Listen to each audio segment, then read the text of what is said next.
जय गुरु जी। संगत जी, आपको पता है गुरु जी महाराज का लंगर प्रसाद हर कोई नहीं बना सकता और ना ही गुरु जी हर किसी के हाथ का लंगर प्रसाद खाया करते।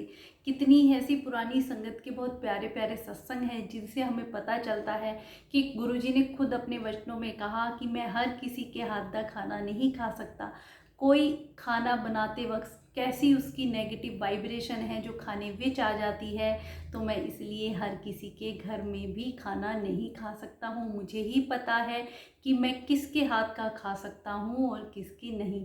संगत जी, तभी मैं कहती हूँ कई बार गुरुजी का जो हम सत्संग रखते हैं अपने घर में, उसकी सेवा अक्सर संगत आपस में बांट देती है कि किसी के घर से रोटी प्रसाद आएगा या किसी के घर से सब्जी प्रसाद। पर संगत जी, मेरा यह मानना है कि जिस घर में सत्संग है हमें उसी घर में गुरुजी का वो महाप्रसाद बनाना चाहिए, क्योंकि उस वक्त सारे देवी देवता आते हैं गुरु जी के साथ और वो जो पॉजिटिव वाइब्रेशन उस घर में होती है वो कहीं और नहीं। किस घर में क्या वाइब्रेशन है या कैसा माहौल है, साफ़ सफाई हुई है या नहीं है, या लोगों की सोच कैसी है, वहाँ लंगर बनाया जाता है तो उसमें वो पॉजिटिविटी नहीं आती है। जिस घर में सत्संग है वहाँ पे सर ढक के बड़ी ही श्रद्धा भक्ति के साथ मंत्र जाप या गुरुवाणी चलाते हुए जब हम लंगर प्रसाद बनाते हैं तो लंगर प्रसाद में भी हम दैवीय शक्तियाँ आती हैं, हमारी हेल्प किचन में करती हैं और लंगर प्रसाद में वो वाइब्रेशन देती हैं जिसे गुरुजी महाराज संगत में बंटवाते हैं, तो वो महाप्रसाद बन जाता है वो जो संगत को ब्लेस करता है। संगत जी, गुरुजी की पुरानी संगत सुखमनी आंटी एक बार बताती हैं कि गुरुजी महाराज ने उन्हें कड़ा प्रसाद बनाने की सेवा दी। अब आंटी और उनकी मदर और उनकी मेड सरस्वती जो गुरुजी महाराज की संगत बहुत बड़ी भक्त थी, तो तीनों को ही ये काम दिया गया कि इसके अलावा जब आप कड़ा प्रसाद बनाओगे तो किचन में कोई और नहीं होना चाहिए। अब आंटी और उनकी मदर को गुरुजी के रूम की साफ़ करने की भी सेवा दी गई, तो वो उस काम में व्यस्त थी कि हम लेट ना हो जाए, तो उन्होंने कड़ा प्रसाद बनाने का काम अपनी मेड सरस्वती को दिया। सरस्वती ने कड़ा प्रसाद बनाया और कड़ा प्रसाद लेके मंदिर में जैसे ही संगत आने वाली होती थी तो प्रसाद भेज दिया जाता था। आंटी ने प्रसाद ला के गुरुजी महाराज को दिया। अब गुरुजी महाराज जब उसको बांटने लग गए तो आंटी से बोले, कड़ा प्रसाद किसने बनाया है? तो आंटी बोली कि गुरुजी सरस्वती ने ही बनाया है। तो गुरुजी बोले ठीक नहीं बना है, और गुरुजी ने ये बात कह के फिर संगत में वो प्रसाद बांट भी दिया। बाद में आंटी सोचती रह गई कि कड़ा प्रसाद तो हमेशा की तरह वैसे ही दिख रहा है, क्या कमी रह गई है। आंटी ने अपनी घर मेड के पास फ़ोन किया कि सरस्वती, कड़ा प्रसाद तुम्हारे अलावा किसी और ने भी बनाया? तो वो बताती हैं कि हाँ दीदी, जो बाहर काम करती है थोड़ी देर के लिए वो भी अंदर आई थी और उसने कड़ा प्रसाद बनाते वक्त उसमें हाथ लगा दिया था, उसे छू दिया था। तो संगत जी, गुरुजी महाराज तो जानो जानी है। फिर आंटी के मन में आया कि ऐसा क्या हुआ कि उनके छूने से ही गुरुजी को पता भी चल गया और वो बना क्यों नहीं सकती। उनके मन में ये क्वेश्चन उठने लग गया। तब गुरुजी बोले कि मेरा प्रसाद हर कोई नहीं बना सकता।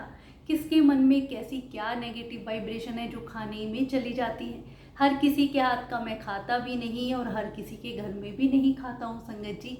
तो इसलिए जब भी गुरुजी महाराज का आप कड़ा प्रसाद लंगर प्रसाद बनाएं, बड़ी ही श्रद्धा भक्ति के साथ बनाया करें, मंत्र जाप गुरुवाणी, और वो घर में ऐसा पॉजिटिव वाइब्रेशन होनी चाहिए कि वो खाना महाप्रसाद बन जाए और हमारे गुरुजी महाराज भी उसे स्वीकार करें।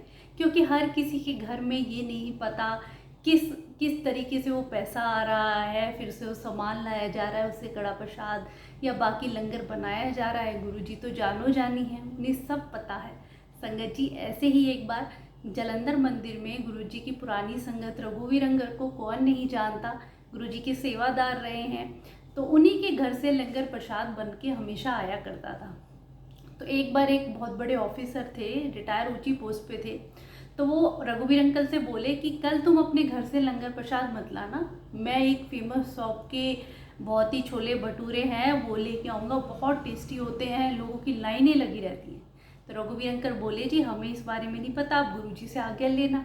कह नहीं नहीं, गुरुजी से आज्ञा लेने की जरूरत नहीं है, मैं लेके आऊँगा। और संगत जी, वो अगले दिन 2-3 ऐसे पॉलीथिन उठा के छोले भटूरे ले आते हैं। अब रघुवीर अंकल को देते हैं, तो रघुवीर अंकल कह रहे आपने गुरुजी से पूछा नहीं? कह रहे नहीं नहीं, गुरुजी से पूछने की जरूरत नहीं, आज तुम अपना लंगर इसमें मत देना, यही देना। अब गुरुजी की आज्ञा से जो रघुवीर अंकल के घर से लंगर बन के आया था, गुरुजी बता दिया करते थे ये सब्जी बनानी है, ये रोटी प्रसाद, जो भी उनके घर से भी लंगर बन के आया। तो गुरुजी ने जो आज्ञा दी, रघुवीर अंकल के घर का लंगर प्रसाद पूरी संगत में बांटा गया। अब वो अंकल बड़बड़ करते रहे कि मैं तो इतनी दूर से लाया था और इतनी फेमस शॉप है, इतने अच्छे बहुत टेस्टी छोले भटूरे हैं, गुरुजी ने नहीं बांटे, ये है वो है। संगत जी कुछ देर बाद रघुवीर अंकल जी को गुरुजी इशारा करके कहते हैं, रघुवीर अंकल पूछते हैं गुरुजी अब उन छोले भटूरों का क्या करना है। तो गुरुजी कहते हैं उन्हें सामने पीपल का पेड़ है, उत्थे रखा। तो रघुवीर अंकल उत्थे जाके उन्हें रखाते हैं। रघुवीर अंकल सोचते हैं छोले भटूरे भाई गुरुजी ने वहाँ रखवा दिए। और गुरुजी कई बार जब संगत मिठाइयाँ लेके आती, इतनी महंगी महंगी और इतनी टेस्टी मिठाइयाँ देखने में वो लगती थी, रघुवीर अंकल बताते हैं कि उन्हें बिल्कुल भी छोड़ने का मन नहीं करता था और गुरुजी पूरा का पूरा डिब्बा कई बार पीपल के पेड़ के नीचे रखवा दिया करते थे। तो उस दिन रघुवीर अंकल के मन में आया ऐसा क्या है। वो दोबारा रखने के बाद कुछ देर बाद वो छोले भटूरे पीपल के पेड़ के वहाँ देखने जाते हैं। तो संगत जी क्या देखते हैं कि वो जो भटूरे थे वो हल्के से नीले पड़ जाते हैं। आपने भी देखे होंगे भटूरे का कलर, पर वो नीला पड़ जाता है। अब रघुवीर अंकल देख के हैरान रह जाते हैं कि ये तो गुरुजी की माया भाई, गुरुजी ही जाने।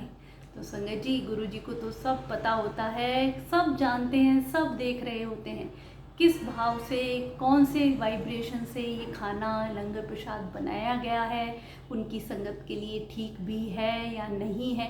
फिर वो अंकल जब बाद में गुरुजी महाराज से माथा कुछ बोले नहीं गुरुजी को, क्योंकि गुरुजी से तो कोई सवाल कर ही नहीं सकता था। गुरुजी को माथा टेकने लगे तो गुरुजी पूछने लगे किससे पूछ के लेके आए थे? तो कह रहे नहीं नहीं गुरुजी मैं तो ऐसे ही ले आया था, वहाँ के बहुत लंबी लाइन लगती है, इतनी फेमस है, ये है वो है।